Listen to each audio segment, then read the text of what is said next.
জনক একজন মহিলা রাসূলের দরবারে এসে বলল, আল্লাহর নবী, আপনি আমাকে পবিত্র করুন। আল্লাহর নবী বললেন, তুমি বাড়ি ফিরে যাও, তওবা করো, তোমার পাপ ক্ষমা হয়ে যাবে। মহিলাটি বলল, আতুরাদ্দুনি কামা রাদাদ্দা মাইজ ইবনে মালিক, আপনি যেভাবে মাইজ ইবনে মালিকের বিচার না করে ফিরিয়ে দিয়েছিলেন, সেইভাবে কি আমাকে ফিরিয়ে দিতে চাচ্ছেন? অন্না হল্লা মিনা জিনা, আমার পেটে অবৈধ সন্তান রয়েছে, দয়া করে বিচার করে দেন। আল্লাহর নবী বলেন, আচ্ছা ঠিক আছে, ইরজাই হাত্তা তালে দি, বাড়ি চলে যাও, যেদিন সন্তান প্রসব হবে সেদিন এসে বিচার করে দিব। মহিলা চলে গেল, সন্তান প্রসব হয়েছে। মুসলিম গ্রন্থে এসেছে, সেই সবেমাত্র জন্ম সন্তানকে নেকড়ায় জড়িয়ে নিয়ে রাসূলের দরবারে এসে বলছে, আল্লাহর নবী, এই যে সন্তান প্রসব হয়েছে, বিচার করে দেন। আল্লাহর নবী দৃশ্য দেখে অবাক হয়ে বললেন, ইরজাই, বাড়ি ফিরে যাও, ফারদেই হে, বাচ্চাকে দুধ খাওয়াও, হাতা তাফতে নিয়ে, যেদিন বাচ্চা দুধ ছেড়ে দিবে সেদিন আসছে বিচার করে দিব।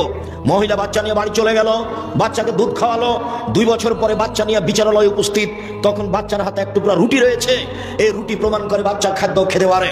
আল্লাহর নবী বাচ্চাটাকে একজন মানুষের হাতে সমর্পণ করলেন, যাও তুমি এই বাচ্চাটা লালন পালন করো। তিনি বললেন, সঙ্গী সাথী, এই যাবো বেহা, তোমরা একে মাঠে নিয়ে যাও, ওয়াহফিরুল্লাহ সাদরেহা, তার জন্য বুক পর্যন্ত একটা গর্ত খোঁড়ো, সুম্মার জেমুহা, গর্ত খুঁড়ে বুক পর্যন্ত মাটিতে পুঁতে দিয়ে চতুর্দিক থেকে ইট ঢেল পাথর মেরে তাকে দুনিয়া থেকে বিদায় করো।